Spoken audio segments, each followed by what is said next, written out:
నమస్తే. నేను మీ కొంక్యాన్ వేణుగోపాల్.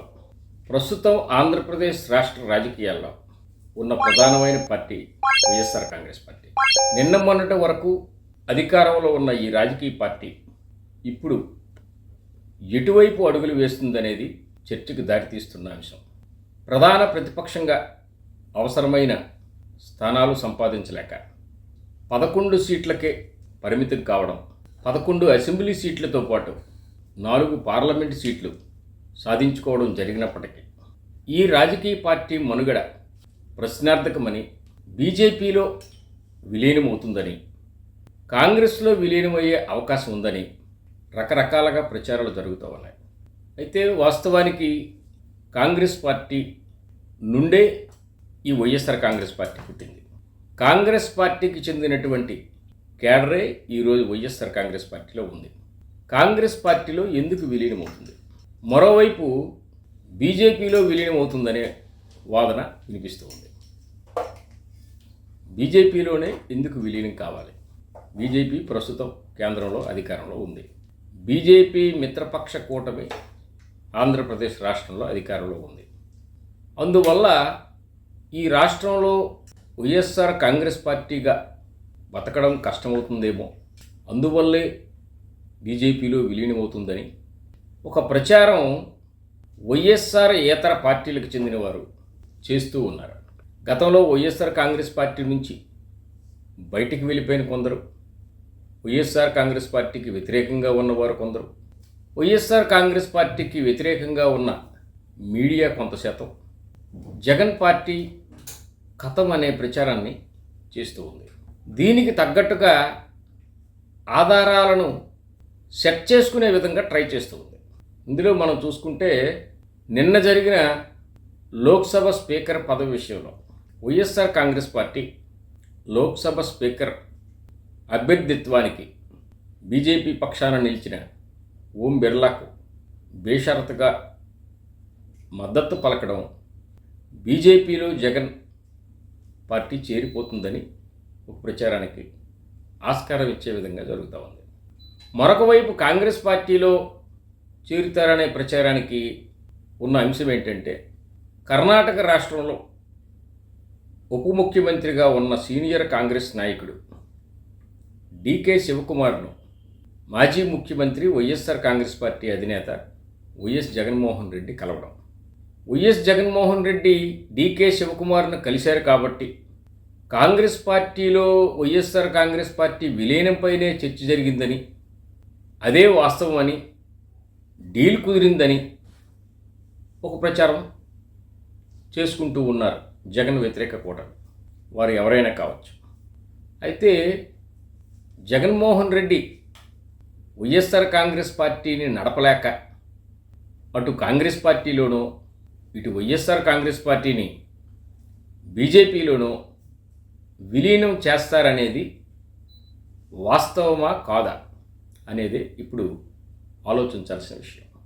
సహజంగా ఏ ప్రాంతీయ పార్టీ కూడా ఒక జాతీయ పార్టీలో విలీనం కావాలంటే ఆ ప్రాంతీయ పార్టీ బాగా బలహీనపడిపోయిన పరిస్థితుల్లో ఉండి ఉండాలి. ఆర్థిక పరిస్థితుల్లో కూడా తీవ్రమైన ఇబ్బందుల్లో ఉండి ఉండాలి. లేదా ఈ పార్టీలో ఉన్న కేడర్ ఇతర పార్టీలకు వెళ్ళిపోతున్న పరిస్థితులైనా ఉండాలి. ఇవేవీ కూడా వైఎస్ఆర్ కాంగ్రెస్ పార్టీ నుంచి కనిపించట్లేదు. ప్రస్తుతం మనం ఆంధ్రప్రదేశ్ రాష్ట్ర రాజకీయాలను పరిశీలించినట్టయితే వైఎస్ఆర్ కాంగ్రెస్ పార్టీ 2024 లోక్సభ శాసనసభ ఎన్నికల్లో కేవలం 4 లోక్సభ స్థానాలు, 11 అసెంబ్లీ స్థానాలు మాత్రమే సాధించుకుంటూ ఉన్నప్పటికీ ఈ ఎన్నికల్లో వైఎస్ఆర్ కాంగ్రెస్ పార్టీకి శాసనసభ నియోజకవర్గాలన్నింటిలో కలిపి 1,32,00,000కు పైగా ఓట్లు రావడం జరిగింది. అలాగే పార్లమెంటు సీట్ల విషయంకి వచ్చినప్పటికీ మొత్తం 1,32,00,000 కంటే అదనంగా ఓట్లు కూడా రావడం జరిగింది. అలాగే మన భారత పార్లమెంటుకి జరిగినటువంటి ఎన్నికల్లో దేశంలో అత్యధికంగా ఓట్లు సాధించుకున్న 5వ అతిపెద్ద పార్టీగా వైఎస్ఆర్ కాంగ్రెస్ పార్టీ నిలిచింది.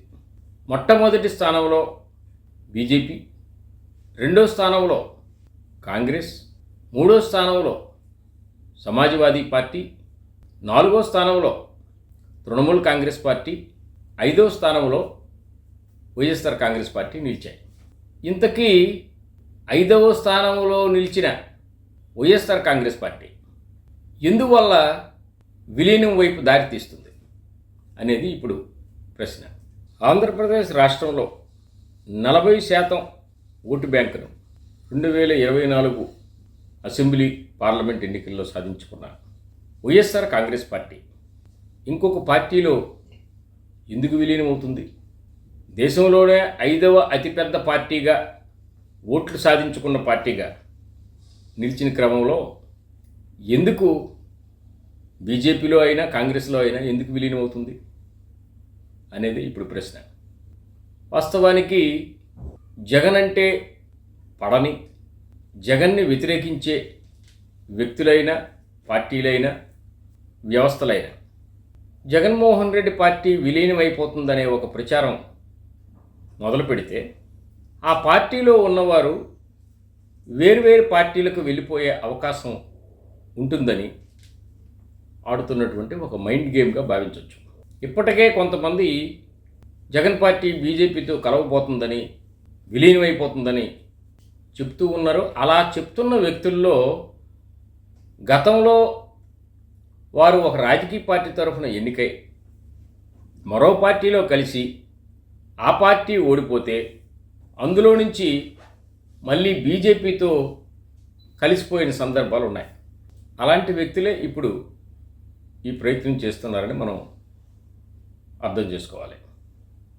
రెండోది, డీకే శివకుమార్ను కలిశారు అంటే దాని అర్థం కాంగ్రెస్ పార్టీలో చేరిపోవడానికో కాంగ్రెస్ పార్టీలో విలీనం చేయడానికని కూడా అనుకోవడానికి అవకాశం లేదు. డీకే శివకుమార్ కర్ణాటక రాష్ట్ర రాజకీయాల్లో సీనియర్ నాయకుడు. దివంగత మాజీ ముఖ్యమంత్రి వైఎస్ రాజశేఖర రెడ్డికి ప్రాణమిత్రుడు కూడా. రాజశేఖర రెడ్డి తనయుడే వైఎస్ జగన్మోహన్ రెడ్డి. అందువల్ల ఆ కుటుంబంతో ఈ కుటుంబానికి ఉన్న సాన్నిహిత్యం మూలంగా ఏదో సందర్భం వచ్చినప్పుడు పిలవడం తప్పు లేకపోవచ్చు. ఒకవేళ ఇద్దరు వేరువేరు రాజకీయ పార్టీలు నాయకులు మాట్లాడుకున్నంత మాత్రాన వారు పార్టీలు మారిపోవడానికో విలీనం అయిపోవడానికో కాకపోవచ్చు. జగన్మోహన్ రెడ్డికి ముఖ్యంగా కర్ణాటక రాష్ట్రంలోను తెలంగాణ రాష్ట్రంలోను కొన్ని వ్యాపార సంస్థలు కావచ్చు, కొన్ని ఆస్తులు కావచ్చు ఉన్న సంగతి అందరికీ తెలిసిందే.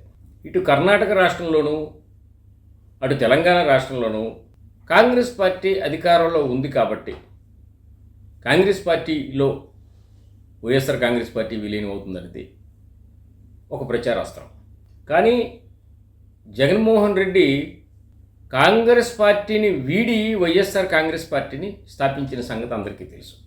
కాంగ్రెస్ పార్టీని ఆ రోజు ఆయన వేయడానికి తండ్రి మరణం తర్వాత ఓదార్పు యాత్ర నిర్వహించుకునేందుకు అనుమతి ఇవ్వకుండా అందరినీ ఒకే చోటకు తీసుకొచ్చి వారిని ఓదార్చాలని చెప్పినప్పుడు దాన్ని జగన్మోహన్ రెడ్డి వ్యతిరేకించినట్టు వైఎస్ఆర్ కాంగ్రెస్ పార్టీలో ఉన్నవారు చెబుతున్నమాట.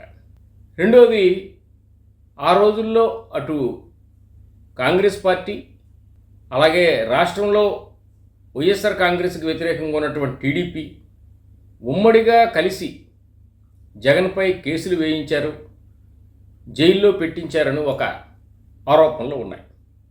ఈ క్రమంలో కాంగ్రెస్ పార్టీతో జగన్మోహన్ రెడ్డి కలుస్తారా? కాంగ్రెస్ పార్టీ ప్రస్తుతం దేశంలో అధికారంలో లేదు. కాకపోతే బీజేపీకి నువ్వా నేనా అనే తరహాలో పోటీ ఇవ్వగలిగిన పరిస్థితుల్లోనూ దేశ రాజకీయాల్లో ప్రభావితం చేయగలిగిన పరిస్థితుల్లో ఉన్నప్పటికీ కాంగ్రెస్ అధికారంలో లేదు. ఇక్కడ జగను అధికారంలో లేక అక్కడ కాంగ్రెస్ అధికారం లేక వీరు అందులోకి వెళ్ళి జాయిన్ అవుతారనేది ఏమాత్రం వాస్తవంగా కనిపించే పరిస్థితి లేదు. మరి అలాగే బీజేపీతో జగన్మోహన్ రెడ్డి ఎందుకు విలీనమవుతారు, బీజేపీలో వీరంతా ఎందుకు జాయిన్ అవుతారు అది కూడా ఏమాత్రం ఆస్కారం లేనటువంటి అంశం. ఒక రాజకీయ పార్టీ పెట్టుకున్న తర్వాత అది నడిపించుకోవడం అనివార్యం. అది రాజకీయ పార్టీయే కాదు, ఒక వ్యాపార సంస్థ అయినా ఇంకొకటైనా ఏ వ్యవస్థ అయినప్పటికీ కూడాను అది నడిపించడం కోసమే వారు ప్రయత్నం చేస్తారు. జగన్మోహన్ రెడ్డికి 40% ఓట్లు ఆంధ్రప్రదేశ్ రాష్ట్రంలో వస్తే అదేదో టీడీపీకి 60% ఓట్లు వచ్చినట్టు కాదు. టీడీపీకి జగన్మోహన్ రెడ్డి పార్టీ కంటే ఒక 5-6% ఓట్లు ఎక్కువ మాత్రమే రాగా మిగిలిన అన్ని పార్టీలకి కలిపి మిగిలిన ఓట్లు వచ్చాయి. ఈ క్రమంలో కేవలం ఒక 5% తేడాతో ఉన్నటువంటి వ్యత్యాసాన్ని గమనించలేనటువంటి పరిస్థితుల్లోనూ జగన్మోహన్ రెడ్డి ఉంటాడని అనుకోవడానికి లేదు.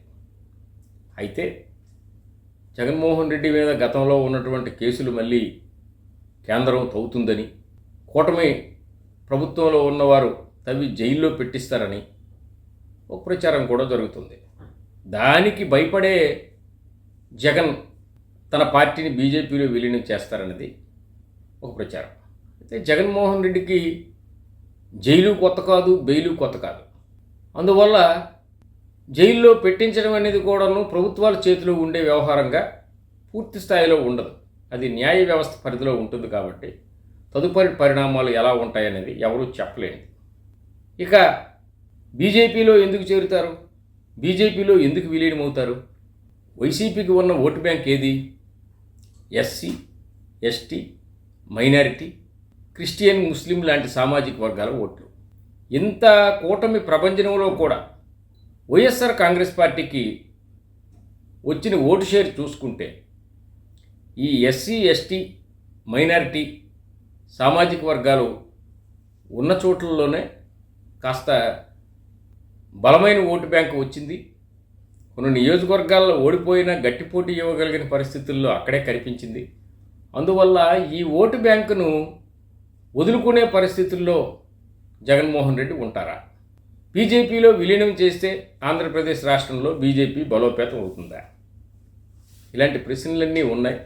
ఒక ప్రాంతీయ పార్టీగా ఏర్పడినటువంటి వైఎస్ఆర్ కాంగ్రెస్ పార్టీ తన ఆవిర్భావంలోనే మొట్టమొదటగా ఒక పార్లమెంటు సభ్యుడిగా కాంగ్రెస్ పార్టీకి రాజీనామా చేసి స్వతంత్రంగా ఎన్నికల బరిలో నిలిచిన జగన్మోహన్ రెడ్డి తర్వాత తనతో పాటు కాంగ్రెస్ నుంచి బయటకు వచ్చినటువంటి వారిని రాజీనామా చేయించి ఎన్నికల బరిలో నిలిపించి గెలిపించుకున్న పరిస్థితులు మనకు తెలుసు.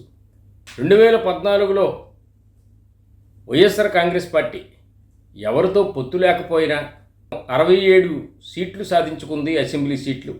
అలాగే 1.85% ఓట్ల తేడాతో మాత్రమే పరాజయం చేసి చూసింది. 2019లో కూడా స్వతంత్రంగానే వైఎస్ఆర్ కాంగ్రెస్ పార్టీ 151 సీట్లు సాధించుకోగలిగింది. 2024 ఎన్నికల్లో ఒంటరిగానే పోటీ చేసింది.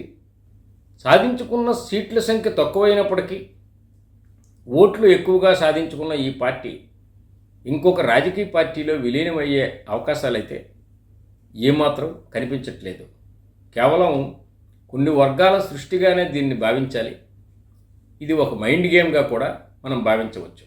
అయితే భవిష్యత్తులో తన రాజకీయ పార్టీ నడపడానికి ఏ రాజకీయ పార్టీతో అయినా జాతీయ స్థాయిలో స్నేహ సంబంధాలు కొనసాగించే అవకాశాలు ఉండొచ్చు. అది ఏ పార్టీ అయినా కావచ్చు. ప్రస్తుతానికి బీజేపీ అధికారంలో ఉంది కాబట్టి బీజేపీతో కావచ్చు, ఎప్పుడైనా కాంగ్రెస్ అధికారంలోకి వస్తుందంటే వారితోటైనా కావచ్చు. ఇది రాష్ట్ర ప్రయోజనాల కోసమైనా కావచ్చు, లేదా వైఎస్ఆర్ కాంగ్రెస్ పార్టీ ప్రయోజనాల కోసమైనా కావచ్చు, ఇంకా ఏదైనా కావచ్చు. కానీ వైఎస్ఆర్ కాంగ్రెస్ పార్టీ బీజేపీలో కానీ కాంగ్రెస్లో కానీ విలీనమయ్యే అవకాశాలు దాదాపుగా లేవనే చెప్పాలి.